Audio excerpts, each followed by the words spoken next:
Hola, muy buenas noches. Gracias por unirse este día de live, como hacemos siempre, el tercer jueves de cada mes. Este vez lo movimos un poquito porque la semana pasada tuvimos la celebración del Día del Inmunólogo y Alergólogo. Entonces lo pusimos. Bienvenidos a todos, gracias por estar aquí. Mi nombre es José Luis Torres.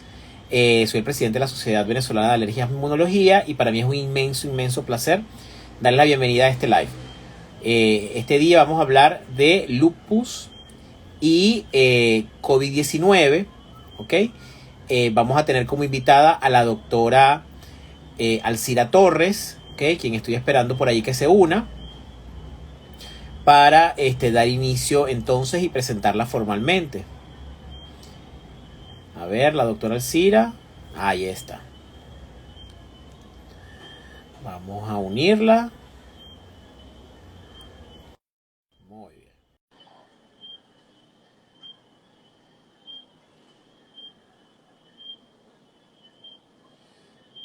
A ver, doctora. Muy bien, muy bien. Hola, buenas noches, doctora. ¿Cómo está?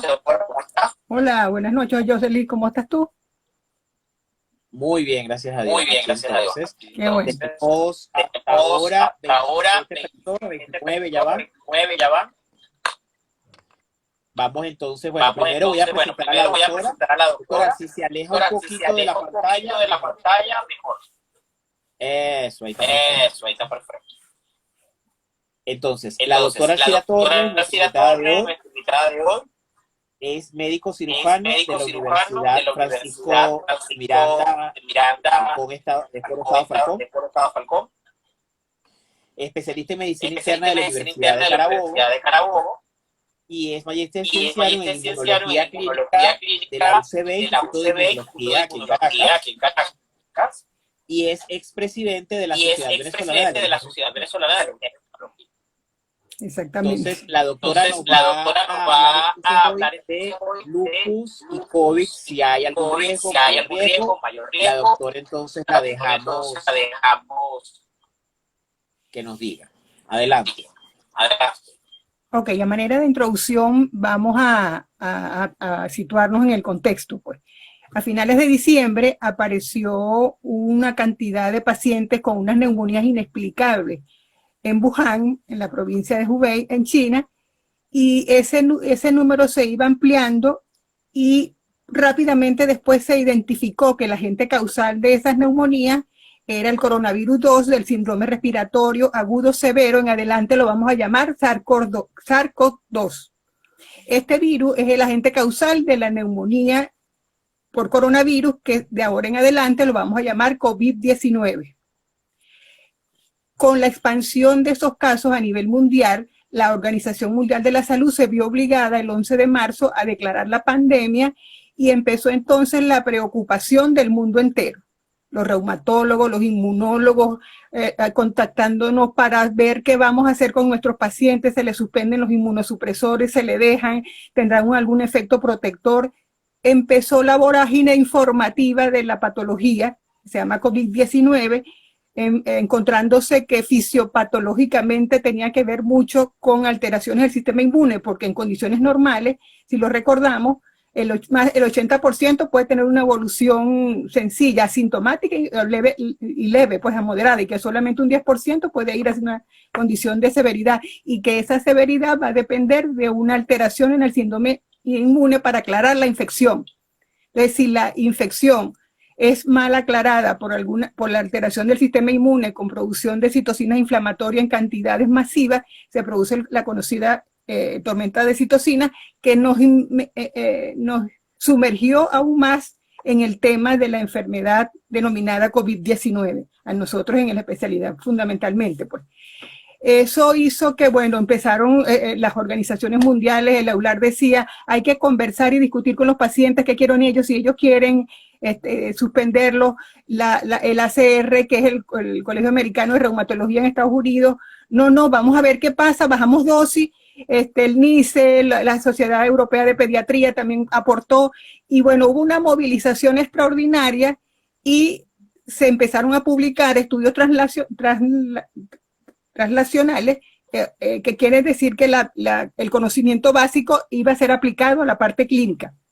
Entonces empezaron a salir estudios de opiniones de expertos, y las opiniones de expertos inicialmente apoyaban la suspensión, mientras salían los primeros casos de series prospectivos o retrospectivos en algunos hospitales que ya estaban avanzados en algunas ciudades, y es así entonces cuando voy a formular esto para que todo el mundo descanse, porque necesitamos una conversación amena, relajada y agradable.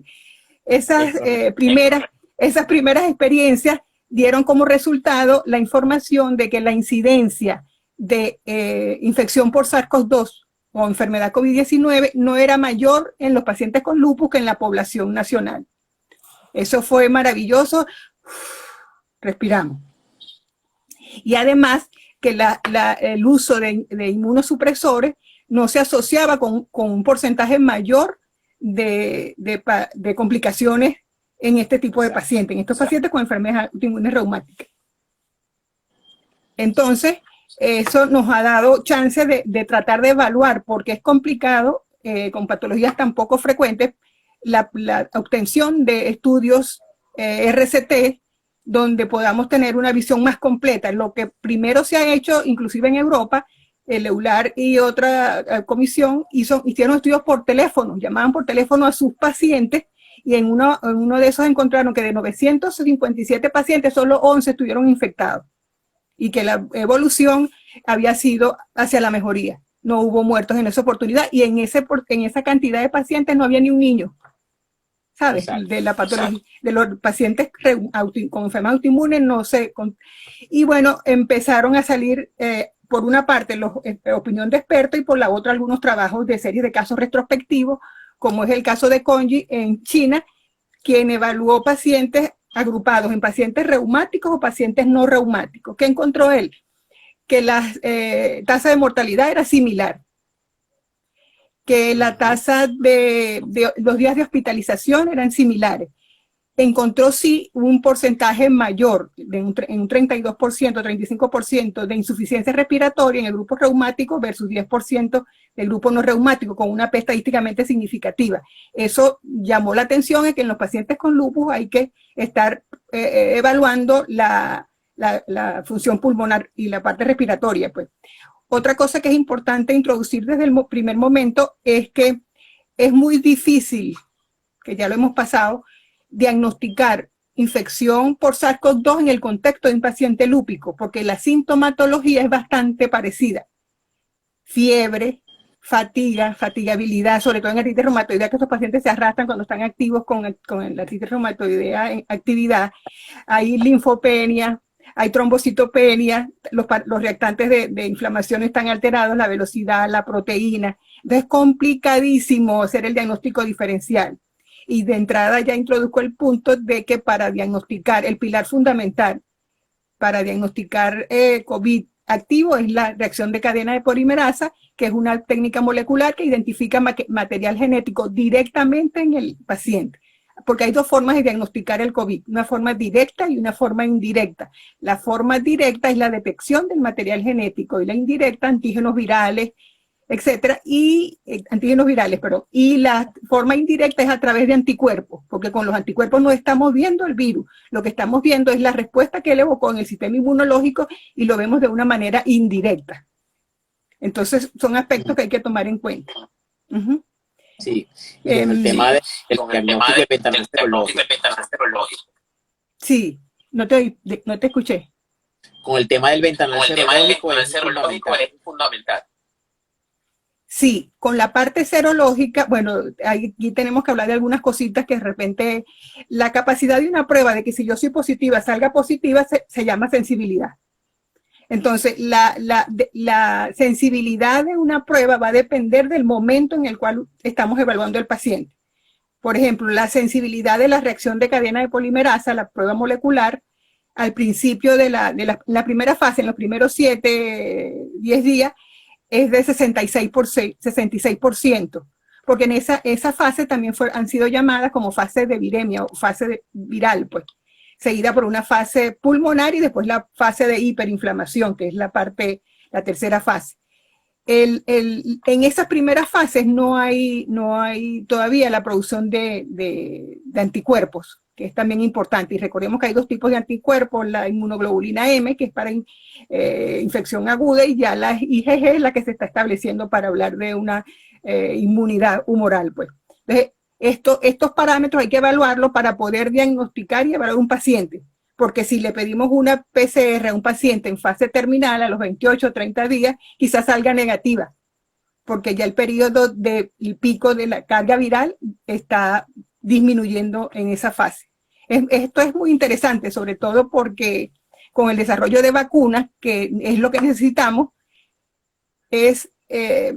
tenemos que conocer primero la estructura viral y la respuesta inmunológica que él evoca, que estoy feliz de que sea una respuesta humoral y celular robusta, según los últimos resultados preliminares de los estudios.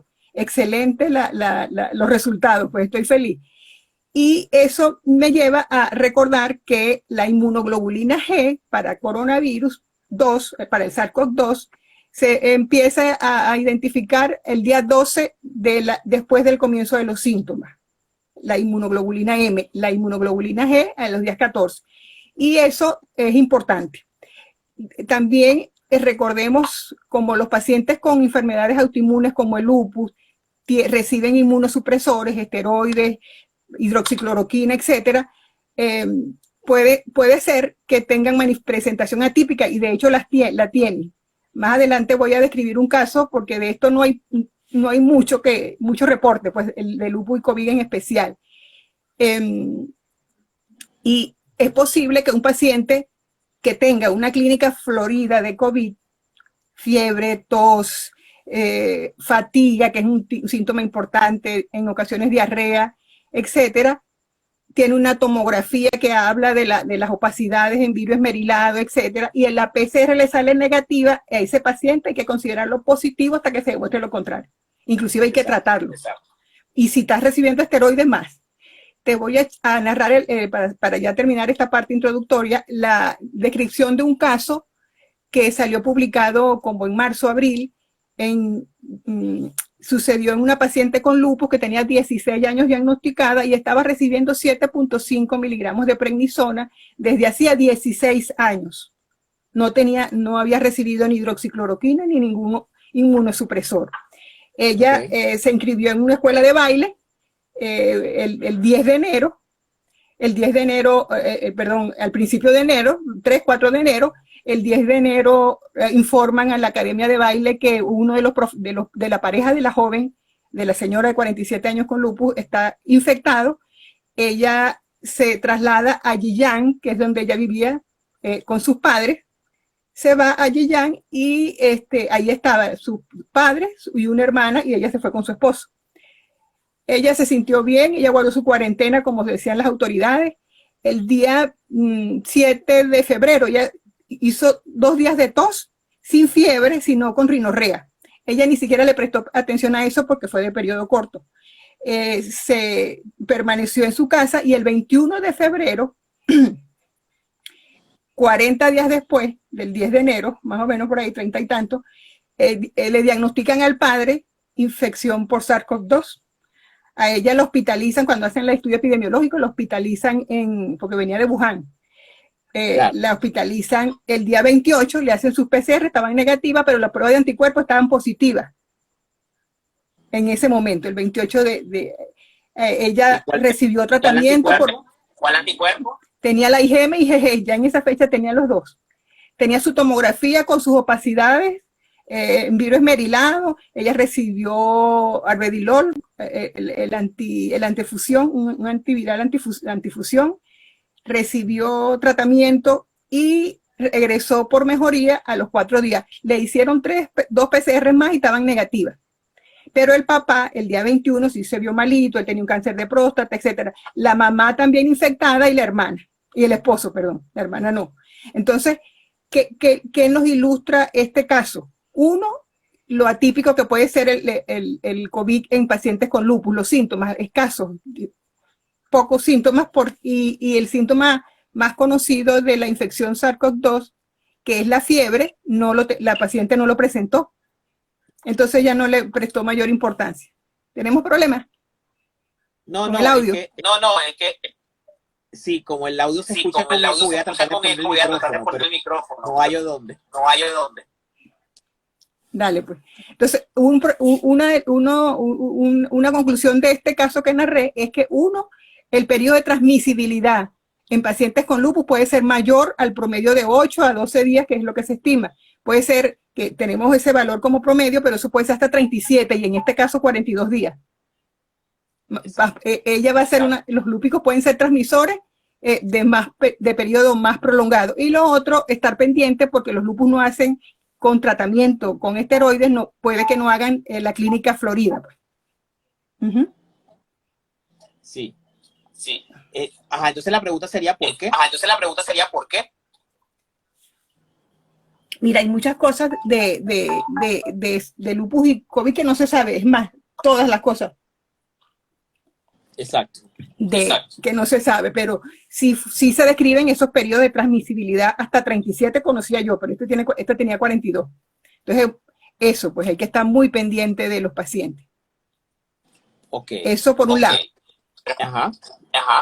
Por el otro lado, esa es una publicación. La otra publicación describe, este era en el caso de pacientes con lupus y esteroides por tiempo prolongado. El tiempo promedio de recibir esteroides que tenía esta paciente que narré era de 16 años.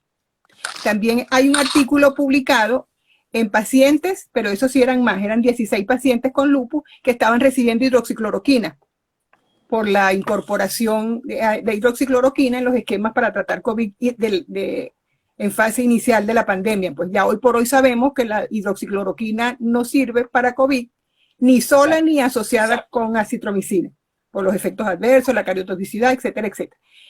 Entonces, en estos pacientes, ¿qué se vio? Se vio igual una frecuencia mayor de compromiso pulmonar en los pacientes con lupus. En estos 16 casos, 57-60% fueron a la unidad de cuidados intensivos. De estos 2 fallecieron.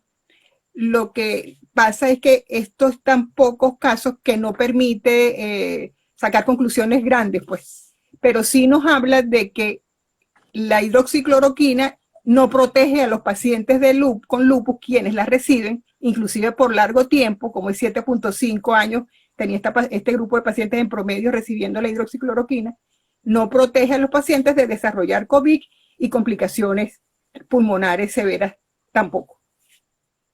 Exacto. No sé si hay preguntas. De hecho. Sí, por aquí nos preguntan, no sé si iba a decirnos algo más.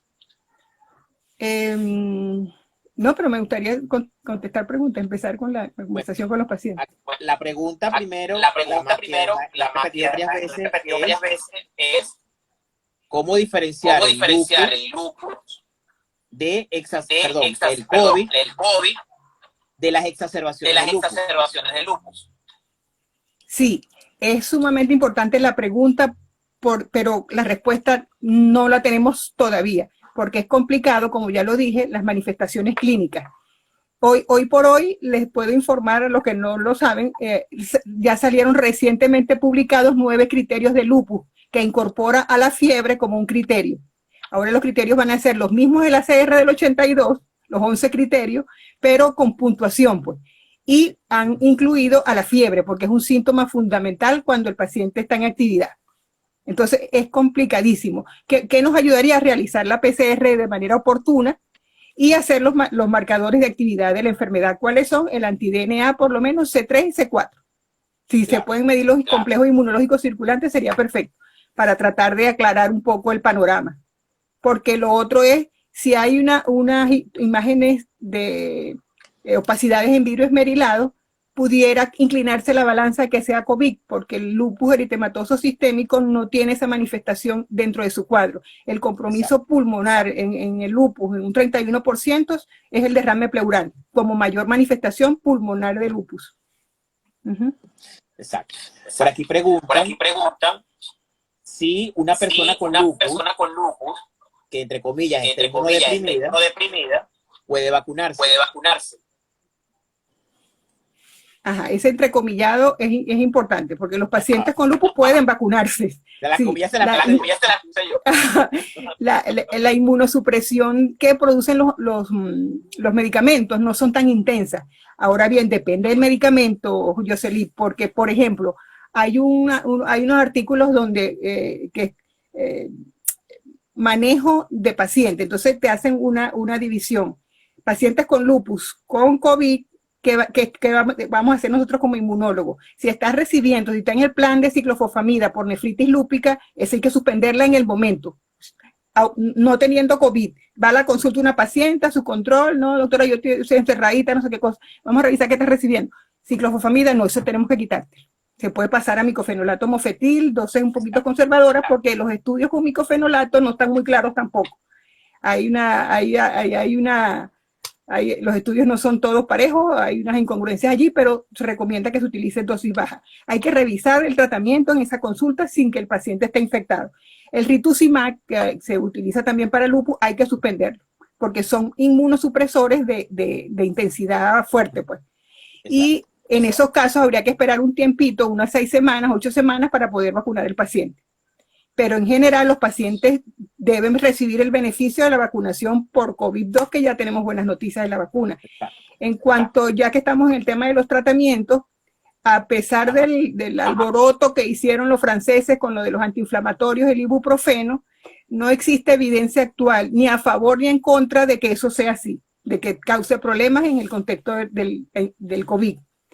Lo que se recomienda es utilizarlo a demanda por pocos días, 5 o 7 días, y evaluar el paciente con los esteroides. Los esteroides son controversiales en casi todas las patologías, más en COVID. Sin embargo, o sea, hay estudios que revelan beneficio cuando se usa.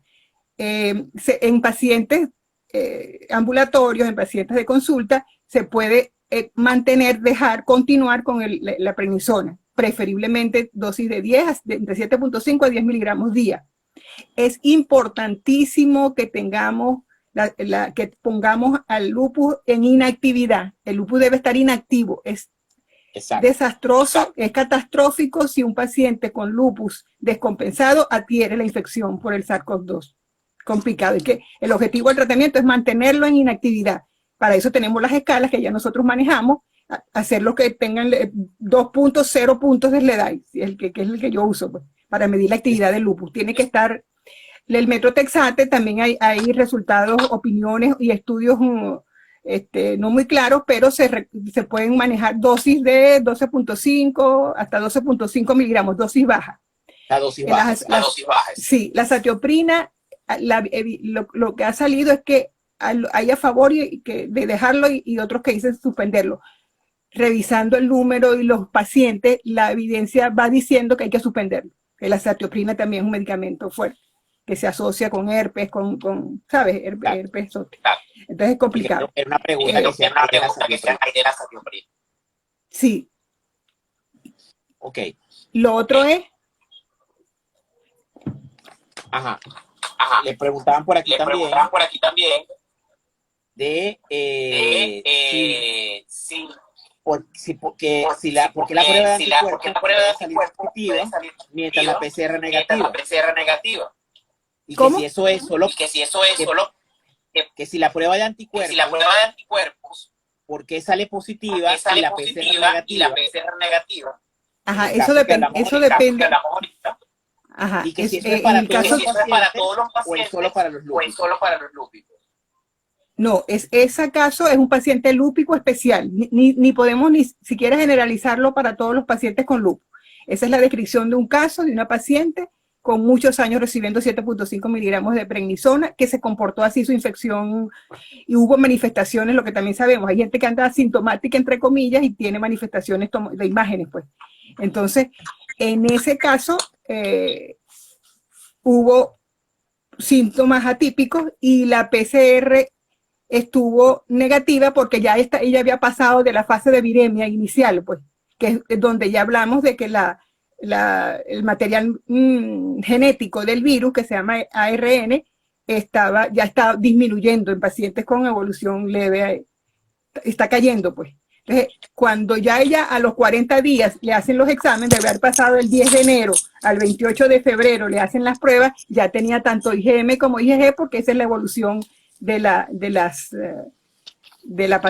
infección por SARS-CoV-2, pues. Ella no estaba tan inmunosuprimida, solamente recibía 7.5 miligramos, dosis baja de prednisona. Y ese es para ese caso especial, no es generalizar. Exacto. Exacto. Ok, ahora creo que ya no se escucha el eco. ¿No se escucha el eco o sí? Sí, yo te oigo. No, pero no escucho el eco. Bueno. Aquí preguntan que si los pacientes con lupus pueden tener mayor propensión a tener falsos positivos en las pruebas serológicas. Falsos positivos no. No, no tienen mayor... No. Ok, preguntan también que si en el lupus los anticuerpos aparecen en la misma fecha que en los pacientes que no tienen lupus. Sí, en la misma fecha sí. Lo que varía es el porcentaje de pacientes con lupus que, por ejemplo, en la primera fase se estima que hay una sensibilidad que aparece entre 40 a 60%. En los lúpicos la tendencia es que aparezcan hacia 40, pues 40-45%. Un poquito sí menos. Aparecen en ese, pero en menos proporción, dependiendo también, como se puede pensar, del nivel de inmunosupresión que reciba. Porque aunque reciba 7.5, 200 de hidroxicloroquina, 7.5, 12.5 metrotexate, hay un componente, un impacto, vamos a decir así, de los inmunosupresores sobre la enfermedad, pues. Okay. Hay tantos así que dime. Por aquí preguntan también lo que ya hemos dicho, pero repetirlo, lo del lupus y el tratamiento con hidroxicloroquina, si hay alguna prevención o algo. No, en el caso en el reporte del estudio que hice de 21 pacientes, eran pacientes que estaban recibiendo en promedio 7.5 años de hidroxicloroquina, 400 miligramos diarios, que para el lupus es un poquito alto, porque nosotros manejamos dosis de 200 a 400 como máximo, cuando queremos yugular una crisis. Pero se demostró que estos pacientes, no recuerdo exactamente, pero creo que en 27, 28% fueron a terapia intensiva y se comportaron como pacientes críticos severos, pues como pacientes severos. Entonces, una de las conclusiones que ellos sacan es que esto demuestra lo que se sospecha y se sabe ya por los estudios para COVID. La hidroxicloroquina no protege a los pacientes de padecer de la infección por este virus. Ok, también preguntan si estas mismas condiciones de quitar algunos inmunosupresores aplica también para artritis, Sjögren o dermatomiositis. Sí, aplican para todas, porque ese artículo de manejo de enfermedades reumáticas autoinmunes reumáticas y enfermedad inflamatoria intestinal.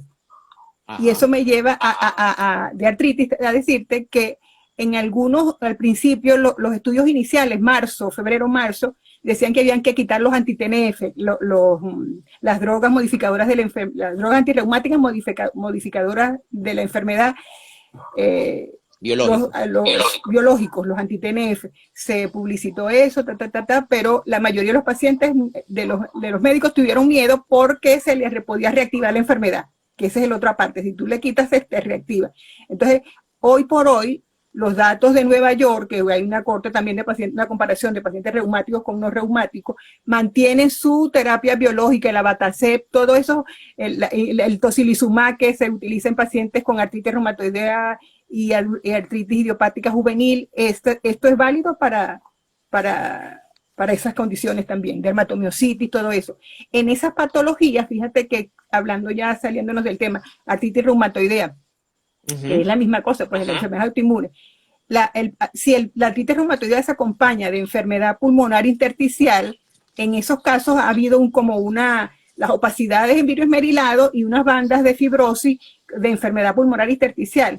Y eso en principio causó como cierta duda, que es estas otras imágenes. Y ahí hubo gente que las reportó. Sin embargo, en esos pacientes, una vez que se reabsorbió, que ya el paciente se liberó, fue de alta, se reabsorbió las opacidades y quedó las imágenes de enfermedad pulmonar intersticial, diciendo que ya esas imágenes venían ahí, pues. Exacto. Entonces, ese es otro dato. Hay que estar muy pendiente de esas imágenes. Sí. Exacto. Ajá, por aquí preguntan qué exámenes debe hacerse un paciente para saber si tiene lupus activo o algo de esto que le haga tener más riesgo. Ok, desde el punto de vista de identificar si el paciente está activo, hay varias herramientas, o muchísimas herramientas para medir la actividad. La que yo utilizo es la escala SLEDAI, que es en inglés el índice de actividad de la enfermedad de lupus. Y ahí se toman en cuenta no solamente laboratorios, porque hay laboratorios que pueden venir alterados, pero el paciente está chévere, o sea, está en buenas condiciones, no es solamente el laboratorio, pues uno revisa al paciente si ha convulsionado recientemente, si cómo está la depuración de creatinina y la proteinura en 24 horas, que es uno de los exámenes que se hace importante, si ha habido fiebre, si hay reactivación del RAS discoideo, del RAS malar, si ha habido úlceras orales, si la fotosensibilidad se apareció nuevamente. Uno evalúa criterios clínicos y criterios de laboratorio. Y en los criterios de laboratorio, en la hematología, vemos si hay linfopenia, si en las plaquetas si hay trombocitopenia. Por supuesto que hay que hacer el anti-DNA, el C3, el C4, complemento 3, complemento 4 y complejo inmunológico circulante. Y cada una de esos aspectos tienen una puntuación SLEDAI. Si el paciente tiene más de 7 de puntuación, el lupus está activo. Exacto. Y eso nos permite a nosotros los clínicos ajustar dosis, a subir o bajar. La medicina es un arte y el lupus es un reto diagnóstico, un reto de manejo, es una facilidad. No es algo que el paciente pueda ir a hacerse el examen y ya yo mismo el lupus es una enfermedad autoinmune compleja, heterogénea, sistémica, que de causa desconocida, de paso, se entiende que hay factores hormonales, factores genéticos que pueden hacer un piso para que se establezca la enfermedad. Y eso trae como consecuencia que el sistema inmunológico se altere, se disregule, como dicen los textos, y hay una producción excesiva de autoanticuerpos contra estructuras propias. El lupus no es un cáncer de la sangre, que también lo preguntan mucho. El lupus no es un cáncer, el lupus es una enfermedad autoinmune. Autoinmune significa que el organismo se autoagrede. La enfermedad viene de adentro contra adentro. Por razones que no se sabe, el sistema inmunológico pierde esa función de identidad biológica y se autoagrede. Entonces, aparte de esa parte basal etiológica poco conocida, pero que sabemos que hay una influencia hormonal, porque de cada 10 pacientes con lupus, 9 son mujeres, también hay un papel importante de los linfocitos, de las células T, en promover o producir citocinas inflamatorias, las mismas del COVID, la interleucina 6, la interleuquina 1, etcétera. Y hay una cosa interesante, Jocelyn, en el lupus, que el lupus per se, por disregulación epigenética, que son términos grandotes para este tipo de charlas, producen una sobreexpresión de receptor de enzima convertidora de angiotensina, que es el receptor del COVID. Exacto. Y además produce una sobreexpresión, o hay una sobreproducción de interferón. Eso, lo de interferón sería bueno, entre comillas, porque el interferón forma parte de la inmunidad innata para controlar el virus. Inclusive en el esquema último del 9 de julio de Venezuela sale el interferón como tratamiento, como modalidad terapéutica, porque en teoría es bueno. Hay en estas cosas que yo te dije, este tipo de estudios translacionales que trasladan la inmunología básica, las investigaciones básicas a la clínica, algunos dicen que por ese factor con el interferón pudiera ayudar y proteger a los pacientes lúpicos, pero los otros dicen que cuando hay interferón hay más hay aumento en forma cíclica de la enzima convertidora de la angiotensina, que es el receptor que permite, uno de los receptores que permite la entrada del SARS-CoV-2 al virus, a la célula, pues. Entonces, esos otros decían que esto iba a ser un problema grave con los lúpicos porque estaban sucediendo esas cosas desde el punto de vista fisiopatológico, pues, o fisiopatogénico. Exacto. Pero realmente hasta ahora no hay evidencia de que haya mayor riesgo. Sí. Ahora, por aquí preguntan si un paciente con lupus puede estar asintomático. Sí, cómo no. Y es el caso que mostré de Wuhan, la muchacha que se fue para Wuhan, la paciente.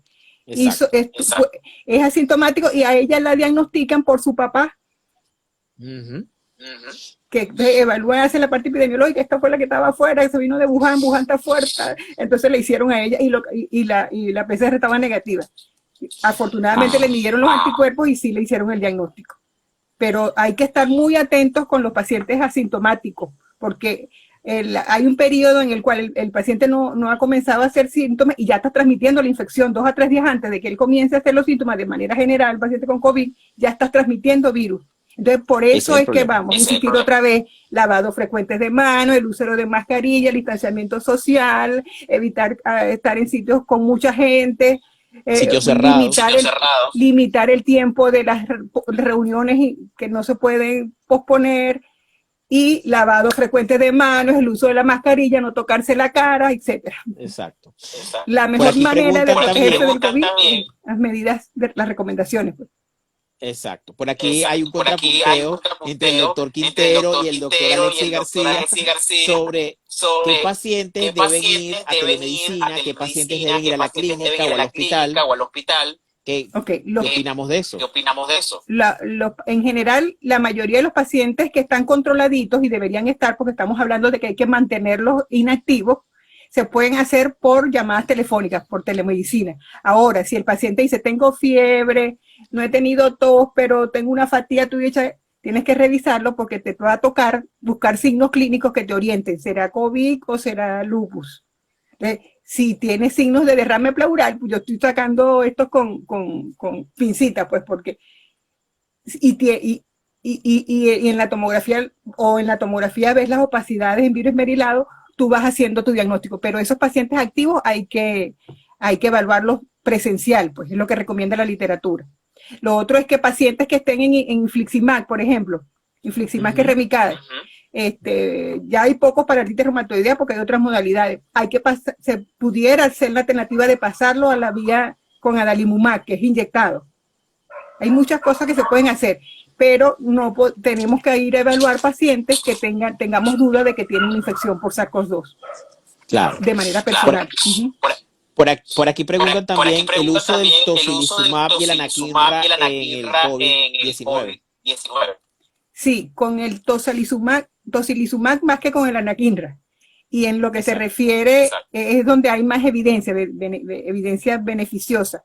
Y en especial en pacientes con artritis reumatoidea y en artritis idiopática juvenil, que es donde están aprobadas las indicaciones, ha resultado ser fabuloso. En la experiencia hay un estudio donde se evaluaron 42 pacientes, de aquellos que evaluaron reumáticos y no reumáticos, y los pacientes a quienes se les indicó con artritis, porque en ese número la mayor proporción era de artritis reumatoidea.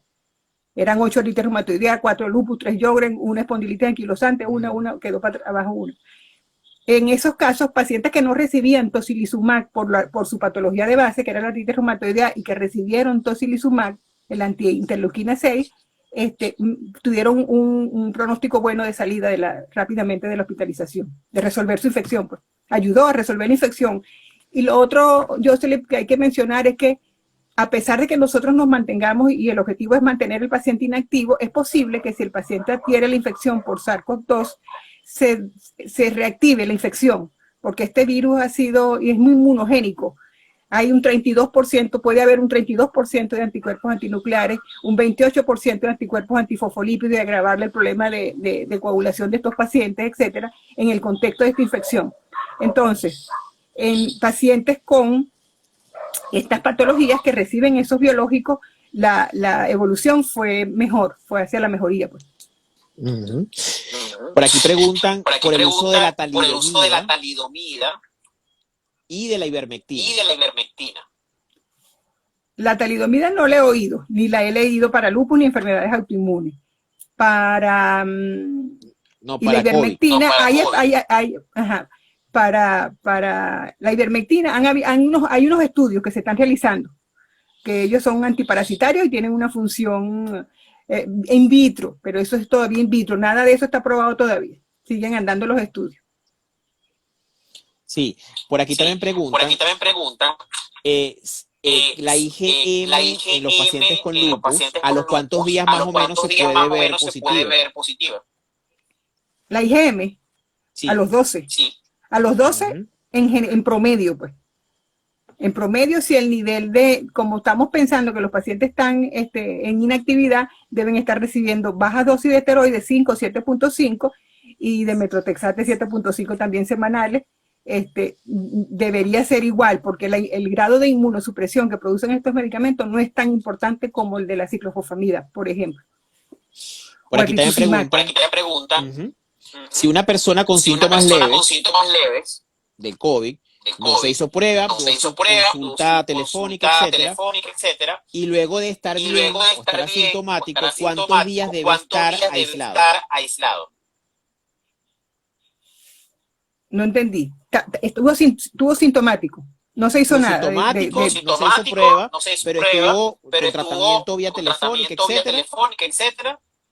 Y pregunta, bueno, ¿cuántos días debe estar aislado?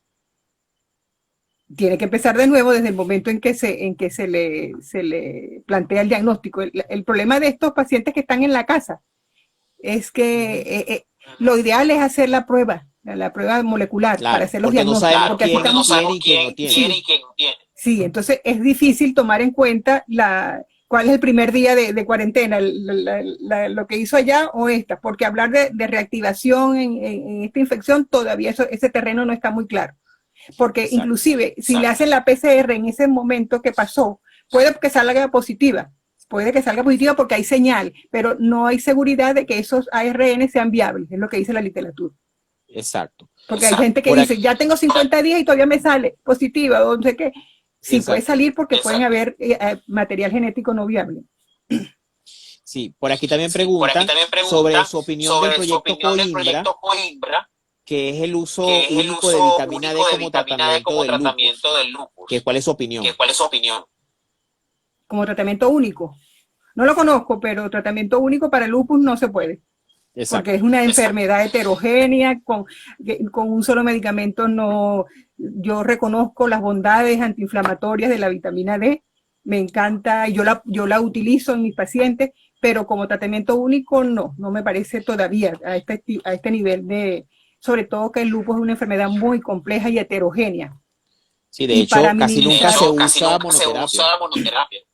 No, y con vitamina B12, con vitamina D, si uno quisiera poner 4000, los efectos adversos no se toleran, pues.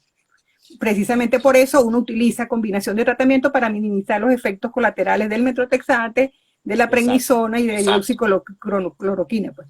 Entonces, eso hay que tenerlo. No la usaría sola, yo no la usaría sola.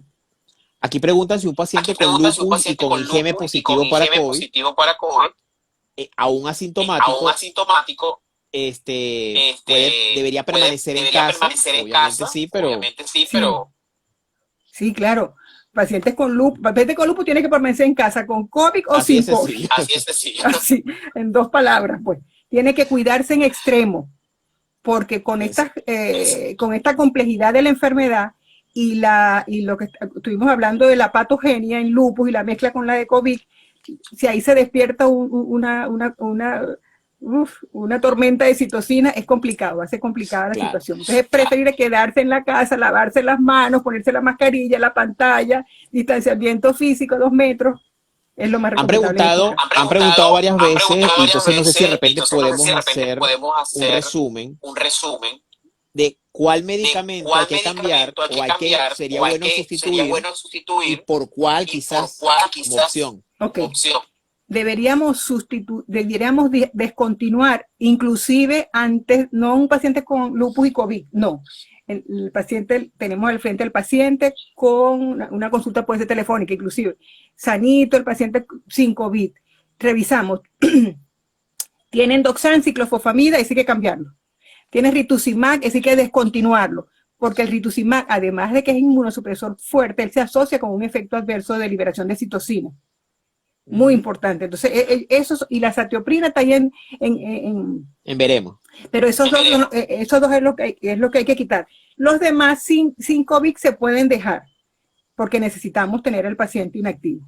Exacto. Desde el punto de vista de actividad clínica. Pues, si tenía una nefritis lúpica o una vasculitis para controlar con ciclofosfamida cada 21 días mensual, eso debe ser cambiado por uno que tenga actividad renal, como el micofenolato mofetil, 1 gramo diario. Un gramo diario. Si tenemos un paciente con 25 de metrotexate, hay que intentar minimizar la dosis. Y vamos a recordar aquí que las guías o el manejo, las guías de tratamiento para pacientes con lupus deben todos los pacientes, a menos que exista una contraindicación oftalmológica, tener incluido en el esquema hidroxicloroquina. Exacto. Porque te voy a decir algo, esta cosa de la cardiotoxicidad de la hidroxicloroquina, eso es porque utilizaron dosis altas, pero en condiciones normales de 200, 400 para el lupus, nunca se ha visto, yo nunca he visto ninguna cardiotoxicidad por hidroxicloroquina, y en la unidad de inmunología de la CHEC llegamos a tener 800 pacientes con lupus. Exacto. Ok, aquí nos preguntan, también sobre antibiótico de elección para un COVID en pacientes con lupus. Bueno, obviamente no sería antibiótico lo indicado, pero suponemos que si hay ¿cuál es el tratamiento apropiado y COVID? En cuanto a las complicaciones. Porque no, o sea, un paciente que tiene COVID, si hay algún tratamiento en particular que sea mejor que otros para el COVID. Ah, para el COVID.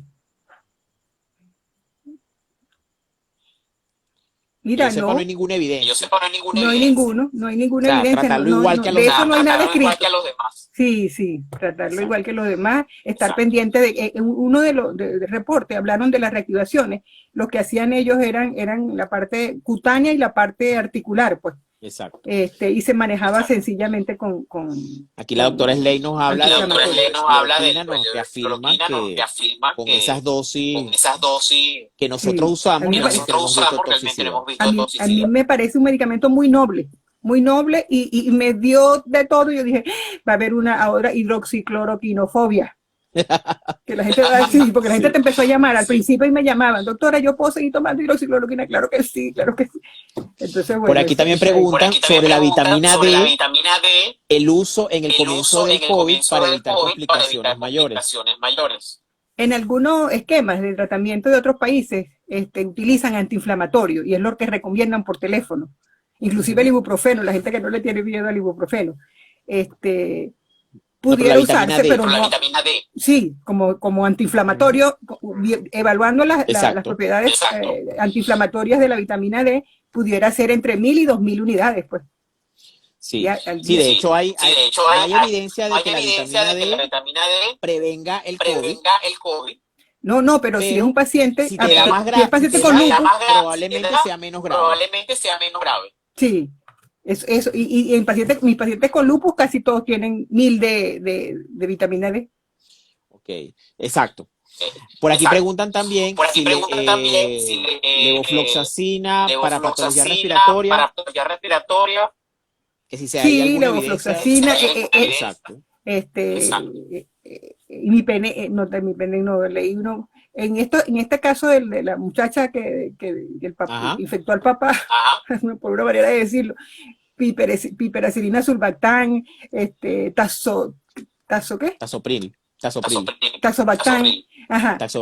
utilizaban este tipo de antibiótico-terapia asociada, pues. Sí. Aquí y otra cosa que hay que aclarar, porque recientemente hoy nada más me preguntó alguien que llamó, que si la citromicina, porque la mandaban para la infección, y eso solo es para la infección, la hidroxicloroquina se indicó como inmunomodulador, no como antibiótico para complicaciones bacterianas del COVID. Exacto. Por aquí dice, se habló de eliminar el endoxan y el micofenolato se puede cambiar por metrotexate, pero el micofenolato no, en ese no se habló de eso, solamente el endoxan. Del endoxan por micofenolato. Exacto. El rituximab también por micofenolato o metrotexate bajas dosis. Exacto. Y aquí después que pase la infección, después que pase el periodo de infección, controlada la infección, 2 PCR negativas, 3 semanas después hay que reiniciar su tratamiento si de verdad no, si tenía una indicación formal de ciclofosfamida para nefritis lúpica, aunque en el congreso anterior se dijo que la evidencia dice que micofenolato mofetil 3 gramos diarios tiene la misma efectividad que la ciclofosfamida, pero es menos tóxico. Exacto. Aquí pregunta, si un paciente que tiene lupus y antifosfolípido con COVID, que toma Sí. aspirina debe aumentar la dosis de la aspirina. No, porque la aspirina es antiagregante. Si el paciente de mantenimiento, en teoría, en principio no. Mantener la dosis antiagregante plaquetaria.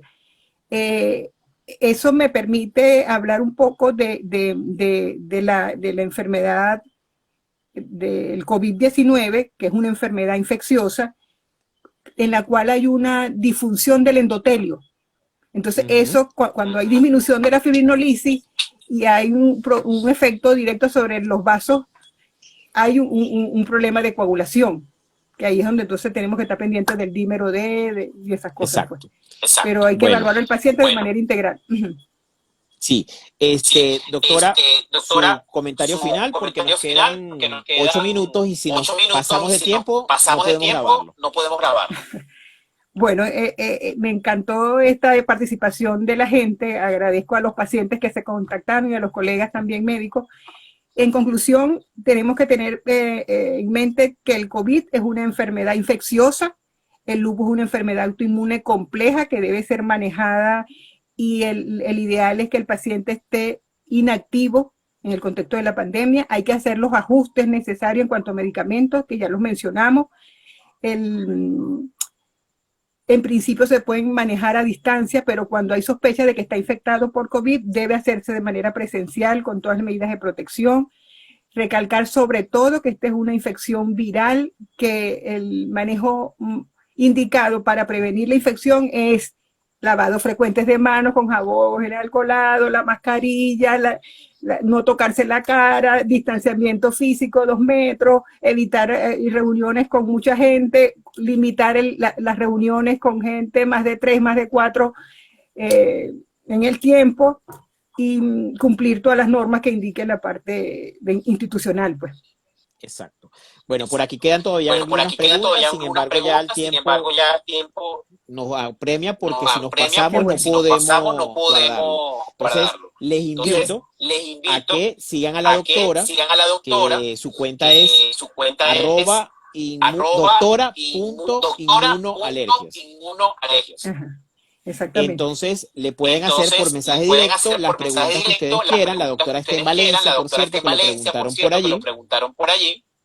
Sí, y completamente a su hora. En la cuenta del SBAI también podemos responder las preguntas. Sí, y muchas gracias por la invitación, Jocelyn, y felicitaciones por este esfuerzo que la Sociedad Venezolana de Alergia y Inmunología sigue haciendo en pro de la educación médica continua y en la ayuda de los pacientes, porque me encanta que se hayan conectado importante número de pacientes. La idea es eso, ayudarlos a todos. Y bueno. Sí. Gracias por la invitación. Muchísimas gracias entonces nuevamente, doctora. Muchísimas gracias a los que se conectaron. Y bueno, nada, dejamos el live grabado aquí. Lo vamos a poner en el canal de YouTube también para los que deseen verlo por YouTube. Y perfecto. Bueno, muchísimas gracias. Buenas noches a todos. El próximo mes nos vemos. Todavía no tenemos el tema, pero bueno, pronto lo anunciaremos. Muy bien. Felicitaciones a la sociedad. Buenas noches. Buenas noches. Gracias, doctora. Buenas noches. Saludos. Gracias.